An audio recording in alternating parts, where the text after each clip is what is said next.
नमस्कार विद्यार्थी मित्रांनो, आजच्या या व्हिडिओमध्ये तुमचं हार्दिक स्वागत आणि अभिनंदन आहे। सारे जहां से अच्छा हिंदुस्तान हमारा।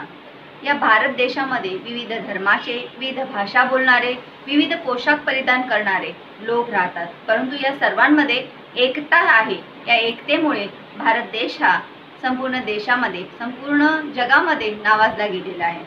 तर आपली ही विविधता हीच आपल्यासाठी वेगळेपण स्थापित करत आहे। तसंच आपलं हे शरीर रूपी राज्य आहे। या शरीरामध्ये सुद्धा वेगवेगळे अवयव आहेत। डोळे, कान, नाक, हाथ, पाय ऐसे विविध अवयव हैं। देखो हमारा जो शरीर है इसमें हमारे अलग अलग अवयव होते हैं। हाथ, कान, नाक, पैर ये सब मिलजुल कर काम करते हैं। अगर एक ने भी कहा कि मुझे कार्य नहीं करना है तो हमारा शरीर जो है बीमार पड़ जाएगा और जो है उससे जो है मनुष्य को अलग अलग जो है रोग हो सकते हैं। तो सबका काम जो है बहुत महत्वपूर्ण है, कोई किसी से कम नहीं है और इसीलिए हमें क्या करना चाहिए, हमेशा मिलजुल कर रहना चाहिए। यही संदेश इस पाठ से देने का प्रयास किया गया है। आज जो संदेश आहे या पाठातून देण्याचा प्रयत्न केला आहे। पाठाचं नाव आहे आपण सारे एक। प्रभा बैकर यांचा हा पाठ आहे। या लेखिकांनी या पाठातून हे सांगितलं की सर्व आपण एक आहोत, एकमेकांवर निर्भर आहोत, एकमेकांसाठी कार्य केलं पाहिजे आणि एकमेकांबरोबर मिळून मिसळून राहिलं पाहिजे। मग ते शरीर असो किंवा देशातील वेगवेगळे लोक असो, कुटुंब, समाज आणि राष्ट्र या सर्वांनी यामध्ये राहणारे लोक जे आहेत हे एकत्रच राहतात, तेव्हा देश जे आहे प्रगतीपथावर जाऊ शकतो। मग ह्याच गोष्टीचा अभ्यास आपण वेगवेगळ्या परिचयाबद्दल करणार आहोत। चला तर पाहूया पाठ। देखो प्यारे बच्चों, हम पाठ देख रहे हैं, पाठ चौथा आपण सारे। पाठ चौथा आहे आपण सारे एक, पान नंबर 9। आपण या ठिकाणी लेखिकेची माहिती घेणार आहोत। प्रभा बैकन 1948 प्रसिद्ध लेखिका। त्यांची प्राजक्ताच्या पाकळ्या, तिची गोष्ट हे लघुकथा संग्रह, मनोगत, दवबिंदू, झगमगणारे हे ललित लेख संग्रह, बाई मी, विसरभोळी हा विनोदी लेख संग्रह, आनंद मेळा हा बालगीत संग्रह इत्यादि पुस्तकें प्रसिद्ध। मतलब उन्होंने जो जो किताबें लिखी है उन किताबों की जानकारी यहाँ पर दी गई है। शरीर रूपी राज्यातील सर्वच इंद्रिये परस्परांना पूरक व महत्त्वाची असतात। जो हमारा शरीर है उसमें जो इंद्रिय है वो सब एक दूसरे पर पूरक होते हैं। सर्वांनी एकोप्याने राहून परस्परांची काळजी घेतली तर आरोग्य उत्तम राहते। अगर हम मिलजुल कर रहते हैं तो हमारा जो आरोग्य है वो बीमारी से बच सकता है। हे या नाटिकेतून सहज सोप्या शब्दातून, मतलब ये जो एक नाटिका है इसमें जो है बड़े आसान तरीके से हमें बताने का लेखिका ने प्रयास किया है, लेखिकेने पटवून दिले आहे। पर्यायाने कुटुंब, परिसर, देश यांच्यासाठीही प्रातिनिधिक स्वरूपातील हा पाठ एकात्मतेचा संदेश देतो। तो हमारा जो परिवार है, आजू बाजू का परिसर है, देश है, इससे हमें जो है क्या करते हैं, एकात्मता का संदेश देने का प्रयास इस पाठ द्वारा किया गया है। प्रस्तुत पाठ सप्तरंगी नाटिका या पुस्तकातून घेतला आहे। तो ये जो पाठ है एक किताब है सप्तरंगी, इस नाटिका में से ये जो पाठ लिया गया है। पहा विद्यार्थी मित्रांनो, या ठिकाणी शामराव दिलेला आहे। तर हे जे शामराव आहेत, हे जे शामराव जे दिलेले आहेत या ठिकाणी चिन्ह दिलेले आहे, म्हणजे शामराव म्हणाले। आता शामराव ने जो कहा है वो यहाँ आगे है, क्योंकि ये नाटिका है, मतलब यहाँ अलग अलग पात्र जो है यहाँ पर अपना रोल निभा रहे हैं। अब देखो शामराव जो है कह रहे हैं, मतलब ये बोल रहे हैं, या रामराव, आज स्वारी कशी आली इकडे, नाशिक सोडून बरे जळगावला आलात, काम तरी काय काढलंय की सहज फेरी। मतलब यहाँ शामराव जो है कह रहे हैं या मतलब आइए आइए रामराव, आज स्वारी कशी आली इकडे, मतलब आज जो स्वारी है यहाँ पर कैसे आना हुआ। नाशिक सोडून बरे जळगावला आलात, मतलब वो नासिक छोड़कर कहाँ आए हैं, जलगांव।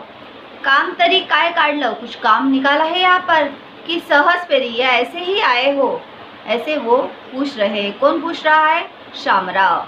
अब रामराव जवाब दे रहे, रामराव, अरे अरे एका दमात किती प्रश्न, मतलब वो पूछ रहे अरे रुको रुको, एक ही सांस में, मतलब दम मतलब सांस में, एक ही श्वास में कितने सवाल विचारता शामराव। कितने सवाल पूछते हैं शामराव, सद्या फिरस्तीची ड्यूटी आहे ना, मतलब उन्होंने कहा इस समय जो है मैं प्रवास यानी यहाँ पर मैं घूम रहा हूँ.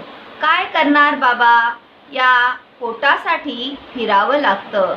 उसने बताया क्या करूँ बाबा, इस पेट के लिए, मतलब हमारा जो पेट, मतलब पेट के लिए घूमना पड़ता, मतलब हमें हमारा पेट पालने के लिए कोई रोजी रोटी चाहिए, इसीलिए क्या करना पड़ता है, यहाँ से वहाँ जाना पड़ता है.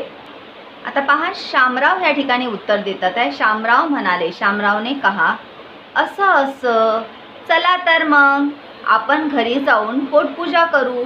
अब यहाँ पोटपूजा करूँ मतलब क्या करें, खाना खाए.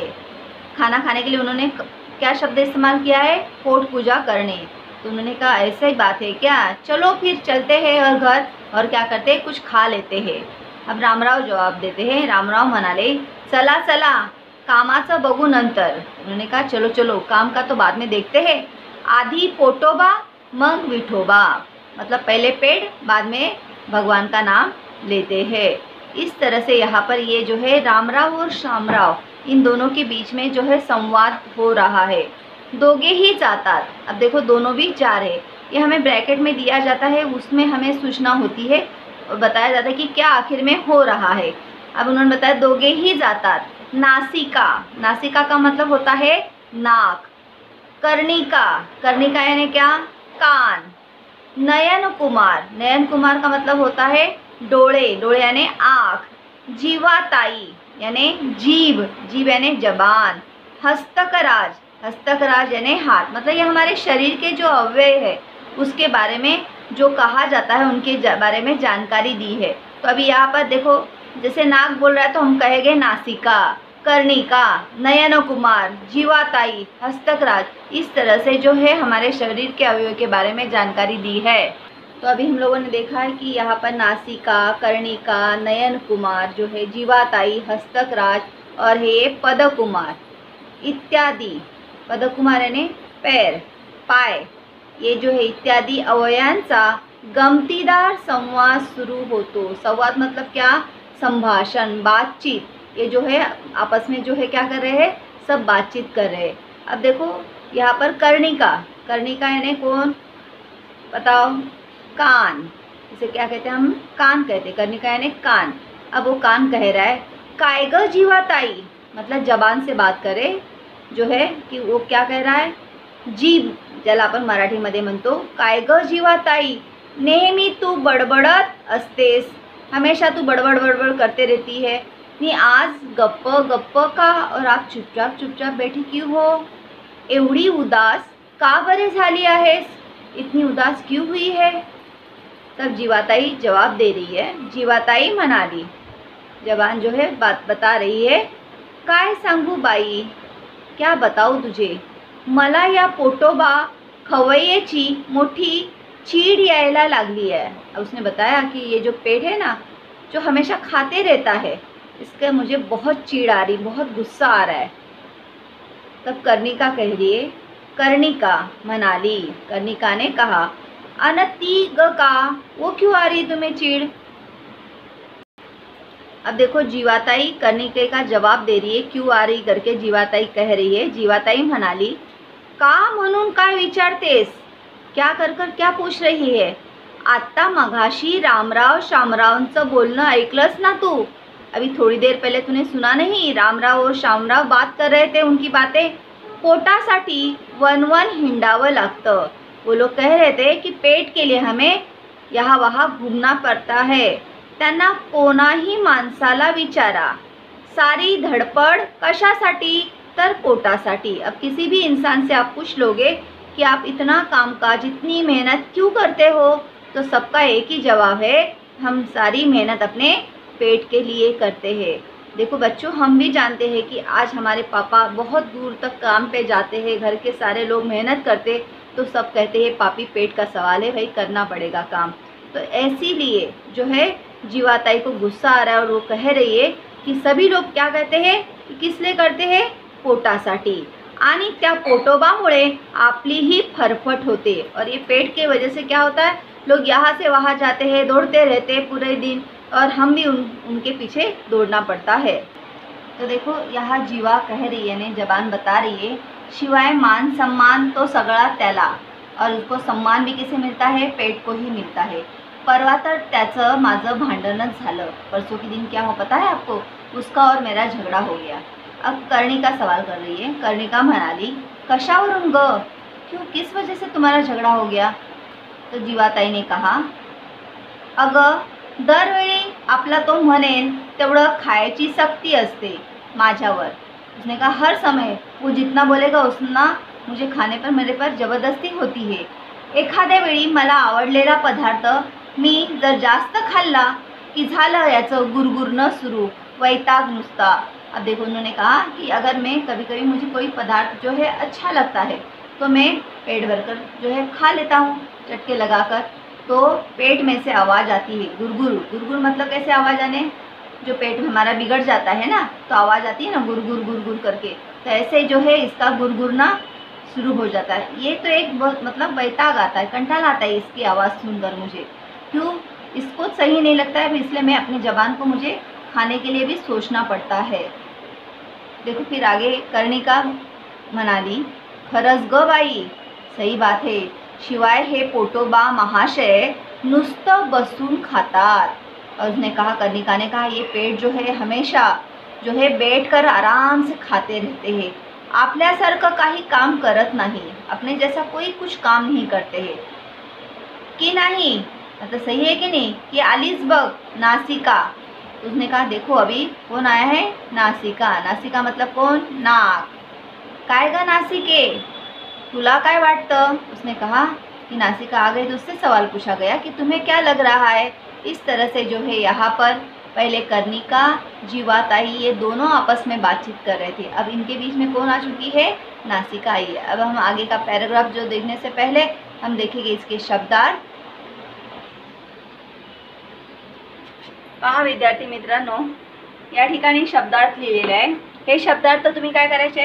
आपल्या वहीमध्ये लिहून घ्यायचे। देखो प्यारे बच्चों, ये शब्दार्थ है, आपको अपने कॉपी में लिख लेना है।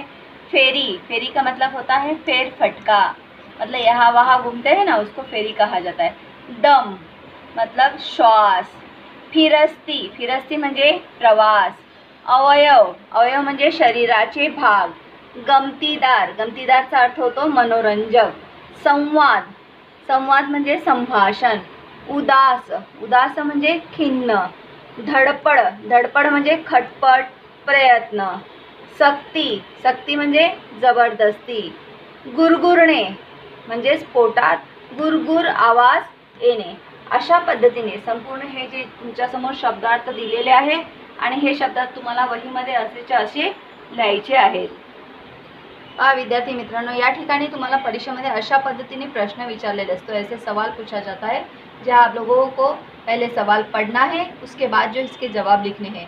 प्रश्न पहला, पुढील उतार्याच्या आधारे, उतारा यानी पैराग्राफ जो दिया है उसके आधार पर दिलेल्या सूचनानुसार, मतलब जो आपको सूचना दी गई है उसके अनुसार कृति करा। मतलब यहाँ कृति करा, जो कृति दी है उसे पूरा करना है। नंबर 1, चौकटी पूर्ण करा, मतलब यहाँ पर हमें जो चौकट दी है, ये चौकोन दिया गया है उसे पूरा करना है। अब यहाँ पर सवाल देखो दिया गया है, पोटोबाची पूजा करणारे, मतलब जो पेट है उसकी पूजा कौन करते हैं?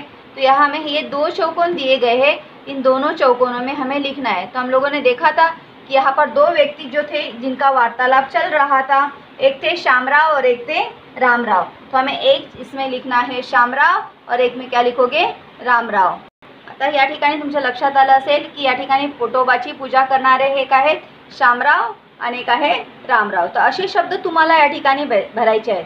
तो ऐसे ही शब्द आप लोगों को चौकोन में भरना है। आपको भी ऐसे चौकोन बनाना होता है।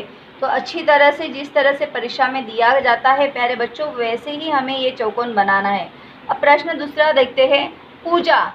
अभी देखो आदि और मग, मतलब पहले किसकी पूजा करनी है? तो उन्होंने कहा था आदि पोटोबा, मग विठोबा। मतलब यहाँ पर आदि कोणाची करायची पूजा? पोटाची, नंतर विठोबाची। म्हणजे या ठिकाणी आपण लिहिणार पोटोबाची, नंतर पोटाची, नंतर इथे लिहिणार विठ्ठलाची। म्हणजे अशा पद्धतीने 2 शब्द या ठिकाणी तुम्ही मांडणार आहात, पोटाची आणि विठ्ठलाची। त्यानंतर पहा प्रश्न दूसरा, जोड़िया जुड़वा, मतलब जोड़िया लगाओ। तो यहाँ में जोड़ियाँ मिलानी होती है। इसमें 2 गट दिए जाते हैं हमें, अ गट और यहाँ पर ब गट। अब अ गट पहले हम देखते हैं। नाटिकेतील नावे, मतलब जो नाटक दिया गया था उसमें नाम, तो यहाँ पर हम लोगों ने देखे थे नासिका, कर्णिका, नयन कुमार, जीवाताई, हस्तकराज, पद्म कुमार। ऐसे अलग अलग जो है नाटिका में लोग हैं जिसमें पात्र दिए गए हैं, जिनका संवाद दिया गया है, और यहाँ पर उनको क्या कहते हैं इसके बारे में जानकारी ब गट में दी। अवयवाची नावे, तो यहाँ पर डोळे, जीभ, पाय, नाक, कान, हाथ, तो इस तरह से हमें 2 ग्रुप दिए जाते हैं।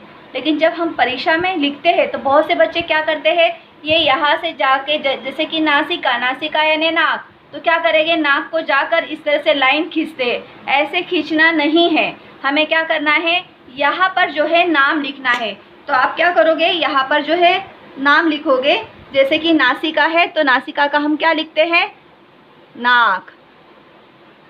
इस तरह से हम क्या करेंगे, उसकी जोड़ियों में लिखने हैं। तो यहाँ पर देखो पहिले जो दिया गया नासिका यानी नाक, म्हणजे या ठिकाणी नाक कुठे दिलेलं आहे, या ठिकाणी, मग आपण हा शब्द इथे लिहिला। कर्णिका, कर्णिका म्हणजे काय, कान, मग तुम्ही ह्याच्या समोर लिहिणार आहात कान। नयन कुमार, नयन म्हणजे काय, डोळे, मग तुम्ही या ठिकाणी डोळे हा शब्द लिहिणार। जीवाताई, जीवाताई म्हणजे कोण, जीभ, मग हा शब्द जीभ हा शब्द इथे येणार आहे। आणि हस्तकराज, हस्तक म्हणजे हस्त म्हणजे हात, म्हणजे या ठिकाणी हात हा शब्द इकडे हस्ताच्या समोर येणार। आणि पदकुमार म्हणजे या ठिकाणी पाय, म्हणजे अशा पद्धतीने तुम्ही या ठिकाणी काय करणार आहात, जोड्या लावणार आहात। आणि सुंदरपैकी जोड्या लावायच्या, अ गट, ब गट आणि मध्ये उत्तर, अशा पद्धतीने तुम्हाला लिहायचं आहे। हे लक्षात ठेवा विद्यार्थी मित्रांनो, छानपैकी लिहा, त्यामुळे तुम्हाला सुद्धा अशी चांगली सवय लागेल। त्यानंतर प्रश्न 3 पहा, असे कोण कोणाला म्हणाले ते लिहा। तो ऐसे किसने किससे कहा वो लिखो। अब पहला प्रश्न पढ़ते हैं, या रामराव, आज स्वारी कशी आली इकडे। अब देखो यहाँ पर जो है या मतलब आइए आइए, किसको बुला रहे हैं, रामराव को। आज स्वारी कशी आली इकडे, मतलब यहाँ पर जो है आप यहाँ आना आज कैसे किए, तो ऐसे किसने किससे कहा, तो हमें ये किससे कह रहे हैं, तो इस सवाल से ही पता चलता है रामराव से कह रहे हैं। लेकिन अब कौन कह रहे हैं वो पता नहीं चल रहा है, तो कौन कह रहे हैं, शामराव। तो हम किसने कहा है, शामराव ने रामराव से कहा, शामराव ने रामराव से कहा। हम लोग जब उत्तर लिखेंगे तब लिखेंगे, यहाँ पर उत्तर लिखना है असे, हम लोग उत्तर लिखते हैं तो लिखेंगे यहाँ पर असे रामराव, असे रामराव न लिहिता आपण काय लिहिणार, असे रामरावला म्हणालेत ना, तर असे शामराव, शामराव रामरावला म्हणाले, रामरावला म्हणाले। ये पूरा शब्द हमें लिखना है। बहुत बार हम क्या करते हैं, आधा अधूरा लिख देते, तो हमें आधा अधूरा नहीं लिखना है, ये पूरी तरह से लिखना है। हमें ध्यान रखना है कि या रामराव, आज स्वारी कशी आली इकडे, तर असे शामराव रामरावला म्हणाले। तो ऐसे ही दूसरा वाक्य पहा, अरे अरे एका दमात किती प्रश्न विचारता शामराव, मतलब उन्होंने पूछा कि देखो एक ही सांस में कितने सवाल पूछ रहे हैं शामराव। तो फिर हम यहाँ लिखेंगे असे रामराव शामरावला म्हणाले। आपण काय म्हणणार आहोत तिथे, असे रामराव शामरावला म्हणाले। अशी पूर्ण वाक्यामध्ये उत्तरं लिहायची आहेत, नाहीतर तुम्ही काय कराल, मग अर्धा अधूरा लिहिणार, तर कोण कोणाला म्हणाला हे आपल्याला समजत नाही। किसने किससे का हमें समझे, लेकिन जब ऐसे इस तरह से लिखते हैं तो हमारे समझ में आता है कि कौन किससे कह रहा है। तर अशा पद्धतीने तुम्हाला जी उत्तरं लिहायची आहेत। पहा विद्यार्थी मित्रांनो, हा जो आपण पॅराग्राफ जो आहे तो अभ्यासला छानपैकी, आणि यामध्ये विविध प्रश्नांचा तुम्ही अभ्यास केलेला आहे। अशा छान पद्धतीने पॅराग्राफचे सतत वाचन करा, प्रश्न उत्तरं पहा, आणि पुढच्या पॅराग्राफमध्ये पुन्हा भेटूया। धन्यवाद।